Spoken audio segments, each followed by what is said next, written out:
Dans Osée, alléluia, j'ai oublié le chapitre, il dit que mon peuple périt par faute de connaissance de la parole de Dieu. Amen.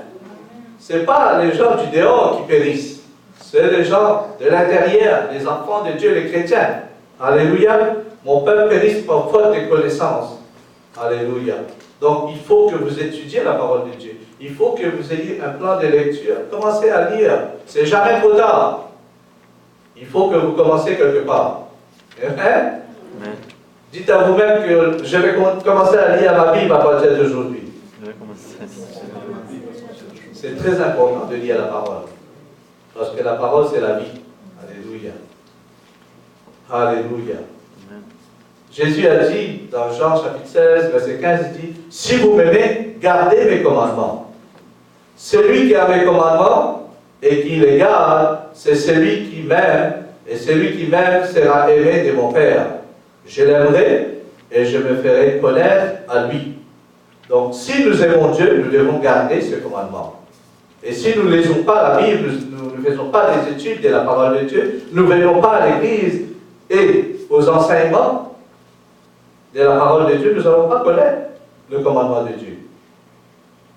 Alléluia. Et plus loin, Jean nous dit que l'amour de Dieu consiste à garder ses commandements. Et ces commandements ne sont pas pénibles. Amen. Les commandements de Dieu ne sont pas pénibles. Alléluia. C'est un plaisir. Alléluia. D'observer le commandement de Dieu. C'est ça l'amour de Dieu. Car l'amour de Dieu consiste à garder ses commandements. Et ces commandements ne sont pas pénibles. Alléluia. Et l'apôtre Paul nous a beaucoup enseigné dans les épîtres qu'il a écrits aux différentes églises. On va regarder quelques lettres qu'il a écrites, inspirées par le Saint-Esprit. Donc, on va regarder d'abord dans Romains, qu'est-ce qu'il a écrit, il a dit. Romains chapitre 12, versets 1 et 2. Là, il fait une exhortation. Verset 1, il dit, « Je vous exhorte donc, frères, par les compassions de Dieu, à offrir vos corps comme un sacrifice vivant, saint, agréable à Dieu, ce qui sera de votre part un culte raisonnable. » Alléluia. Offrir votre corps comme un sacrifice vivant, saint, agréable à Dieu, ce qui sera de votre part un culte raisonnable. Donc, votre corps étant le temple du Saint-Esprit, alléluia, la Bible nous demande d'offrir notre corps comme un sacrifice vivant. Alléluia. Des fois, c'est difficile. Alléluia. Quand nous sommes encore dans la chair, mais il dit offrir ton corps comme un sacrifice vivant, saint et agréable à Dieu. Alléluia. Alléluia. Pourquoi? Au verset 2, il dit, ne vous conformez pas au siècle présent, mais soyez transformés par le renouvellement de l'intelligence, afin que vous discerniez quelle est la volonté de Dieu, ce qui est bon, agréable et parfait. Alléluia. Comment nous allons renouveler nos pensées? Alléluia. Comment nous allons renouveler nos pensées? Alléluia. Quelqu'un peut répondre? C'est un enseignement, vous pouvez parler. Alléluia. Comment nous allons renouveler nos pensées? C'est Sarah. Par la connaissance de la parole. Par la connaissance de la parole. Amen. En lisant la parole, en étudiant la parole, en méditant la parole. Alléluia. Par la connaissance de la parole de Dieu, tu vas renouveler tes pensées en Christ. Alléluia. Merci Seigneur. Alléluia. Voyons ensemble ce que la parole de Dieu nous enseigne concernant nos comportements par rapport à la volonté de Dieu. La Bible nous dit, n'aimez pas le monde, ni les choses qui sont dans le monde. Si quelqu'un aime le monde, l'amour du Père n'est pas en lui. Amen. N'aimez pas le monde, ni les choses qui sont dans le monde. Si quelqu'un aime le monde, l'amour du Père n'est pas en lui. Alléluia. Alléluia. Voyons, les chrétiens doivent être modèles pour les autres car ils s'inspirent de Christ. Alléluia. Vous êtes, Jésus-Christ est en chacun de vous. Quand vous marchez, le Seigneur est en vous. Sa lumière brille en vous. Laissez votre lumière briller. Parce que ça va influencer vos amis, vos voisins, les habitants de cette ville. Ils vont voir qu'il y a quelque chose de différent dans ces personnes. J'aimerais avoir ce que cette fille a. J'aimerais avoir ce que ce monsieur a. Il a quelque chose que je voudrais avoir. Vous êtes la lumière du monde. Vous êtes le sel de la terre. Alléluia. C'est vous qui donnez du goût dans ce monde. Donc, n'aimez pas le monde. Alléluia. Concernant maintenant nos comportements vestimentaires, ce que la Bible nous enseigne est très clair dans ses commandements. Alléluia. Amen. Amen. Je vous ai dit au début, alléluia. Je vais partager la parole de Dieu avec vous. Ce que la parole de Dieu nous enseigne. Alléluia. Deutéronome chapitre 22, verset 5. La Bible nous dit, une femme ne portera point un habillement d'homme, et un homme ne mettra point de vêtements de femme. Car quiconque fait ces choses est en abomination à l'Éternel, ton Dieu. Amen. Alléluia. Amen. Amen. Amen. Ce que j'entends, amen. Amen. Alléluia. C'est la parole de Dieu. Et dit, une femme ne portera point un habillement d'homme, et un homme ne mettra point de vêtements de femme. C'est quiconque fait ces choses est une abomination à l'Éternel, ton Dieu. Alléluia. Et dans Sophonie, le premier chapitre, verset 6, il dit, ceux qui sont détournés de l'Éternel, il parle de ceux qui sont détournés de l'Éternel, et ceux qui ne cherchent pas l'Éternel, qui ne le consultent pas, silence devant le Seigneur, l'Éternel, car le jour de l'Éternel est proche, car l'Éternel a préparé le sacrifice, il a choisi ses conviés. Au jour du sacrifice de l'Éternel, je châtirai le prince et les filles du roi, et tous ceux qui portent des vêtements étrangers. Alléluia. Alléluia. Merci Seigneur. Si nous voyons un frère entrer dans l'église avec une jupe, qu'est-ce que vous allez dire? Alléluia. Alléluia. C'est la parole de Dieu. Mais maintenant, si nous voyons une sœur qui entre avec des pantalons, c'est la même chose. Alléluia. C'est pas moi, je ne dis rien, c'est la parole de Dieu qui va parler. Amen. Je vais relire la parole pour vous. Une femme ne portera point un habillement d'homme, et un homme ne portera point des vêtements de femme, car quiconque fait ces choses est une abomination à l'Éternel. Amen. Alléluia. Merci Seigneur. Gloire à Dieu. Le Seigneur est bon.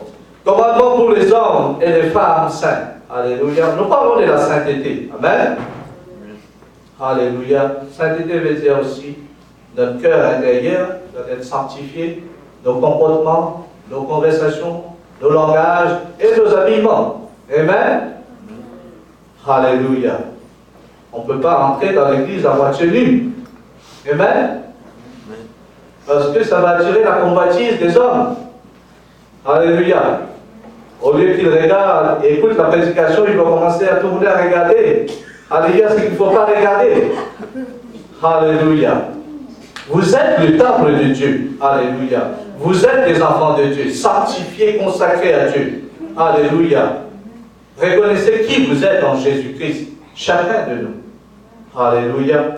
1 Timothée chapitre 2, verset 8. Je veux donc que les hommes prient en tout lieu, en élevant des mains pures, sans colère ni mauvaise pensée. Amen. Nous avons des hommes dans la salle. Les hommes, pouvez-vous vous mettre debout si vous êtes. Alléluia, présent. Alléluia. Vous n'êtes pas des hommes? Nous avons des hommes. Glorifions le Seigneur pour ces hommes. Applaudissons le Seigneur. Alléluia. Les mamans. Alléluia les filles. Alléluia. Merci Seigneur. Vous pouvez vous asseoir. Alléluia. Il dit, je veux donc que les hommes prient en tout lieu. Est-ce que nous avons des hommes de prière ici? Alléluia. Les hommes doivent prier. Ce n'est pas seulement le sœur qui doit prier. Amen. Les hommes doivent prier pour la famille. Alléluia. Gloire à Dieu. En tout lieu, tu dois prier. En élevant des mains pures, sans colère, ni mauvaise pensée. Alléluia. Des fois, il y a beaucoup de pensées qui passent par la tête. Alléluia. Des bons et des mauvais. Mais il dit, il faut élever des mains pures, sans colère, ni mauvaise pensée. Alléluia. C'est pour nous les hommes. Et je pense que c'est la même chose pour les sœurs aussi. Alléluia. Mais vous, alléluia, ça continue au verset 20. Éphésiens chapitre 4, verset 20. Mais vous, ce n'est pas ainsi que vous avez appris Christ, si du moins vous l'avez entendu, et si conformément à la vérité qui est en Jésus, c'est en lui que vous avez été instruits à vous dépouiller, eu égard à votre vie passée, du vieil homme qui se corrompt par les convoitises trompeuses, à être renouvelé dans l'esprit de votre intelligence et à revêtir l'homme nouveau, créé selon Dieu, dans une justice et une sainteté qui produit la vérité. Au verset 25, il dit, c'est pourquoi renoncez aux mensonges, que chacun de vous parle selon la vérité à son prochain, car nous sommes membres les uns des autres. Amen. Amen. Votre sœur ou votre frère qui est à côté de vous, ils ne sont pas séparés. Vous êtes dans le corps. Il dit, nous sommes membres les uns des autres. Nous avons besoin de l'un à l'autre. Si nous mentons, nous disons un mensonge avec notre frère, c'est que nous le disons à nous-mêmes. C'est pourquoi renoncez aux mensonges et que chacun de vous parle selon la vérité à son prochain, car nous sommes membres les uns des autres. Si vous mettez en colère, ne péchez point. Amen. Vous pouvez être en colère, mais ne péchez point. Alléluia. Alléluia. Mais ne péchez point. Que le soleil ne se couche pas sur votre colère et ne donnez pas accès au diable. C'est vous qui donnez accès. Amen. Il ne peut pas entrer dans une maison sans la porte ouverte. Si nous laissons la porte de notre cœur un peu ouverte ou entre-ouverte, il va entrer. Amen. Votre corps, c'est le temple de Dieu. Alléluia. Ne donnez pas accès au diable. Alléluia. On continue dans le chapitre, les commandements de Dieu selon la parole de Dieu. Et je vais lire deux, trois versets dans 1 Timothée chapitre 9. 1 Timothée. Alléluia.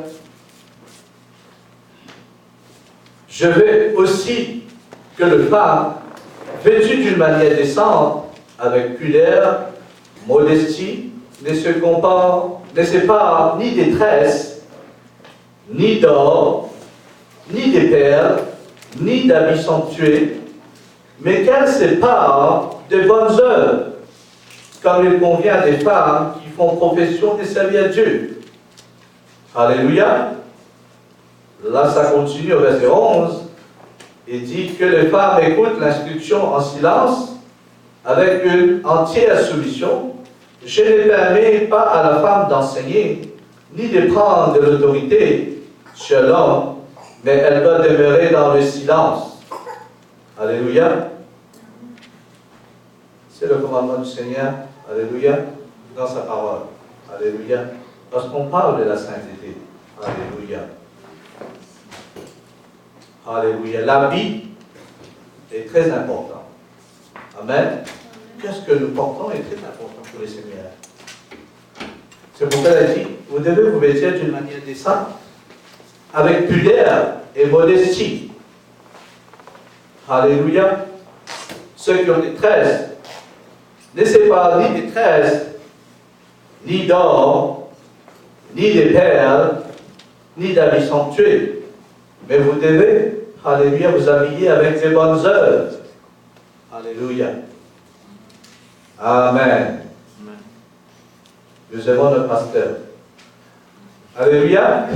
Alléluia. C'est la parole de Dieu. Le commandement, alléluia, ça continue dans 1 Pierre, chapitre 3. Alléluia. Concernant notre vie, notre marche, notre comportement. Alléluia, en tant qu'enfant de Dieu, en tant qu'instrument, en tant que temple de Dieu. Ici, l'apôtre Pierre écrit au chapitre 3, le premier verset, « Femmes, soyez de même soumises à vos maris, afin que si quelqu'un n'obéisse point à la parole, il soit gagné sans parole par la conduite de la femme. » Amen. Le problème de cette société, c'est la soumission. Amen. Les jeunes ne veulent pas se soumettre à leur papa ou à leur maman. Les femmes n'aiment pas soumettre à leur mari. Alléluia. Le mari ne veut pas se soumettre à l'autorité. Alléluia. Les saints de l'Église ne veulent pas se soumettre à leur pasteur. Et ainsi de suite, ça passe. Ça se transmet dans la société que nous vivons. Alléluia. La soumission est difficile. Alléluia pour les humains. Alléluia. C'est pourquoi c'est écrit, femmes, vous devez vous soumettre à vos maris. Alléluia, parce qu'il est la tête. Alléluia. De la maison, il est le pasteur de la maison. Alléluia. Nous devons, alléluia, obéir à la parole de Dieu. Et voyons, au verset 2, en voyant votre manière vive, chaste et réservée, ayez non cette parure extérieure qui consiste dans le cheveu tressé, les ornements d'or ou les habits qu'on rêvait, mais la parure intérieure est cachée dans le cœur. La pureté incorruptible d'un esprit doux et paisible qui est d'un grand prix devant Dieu. Amen. Il parle de comportement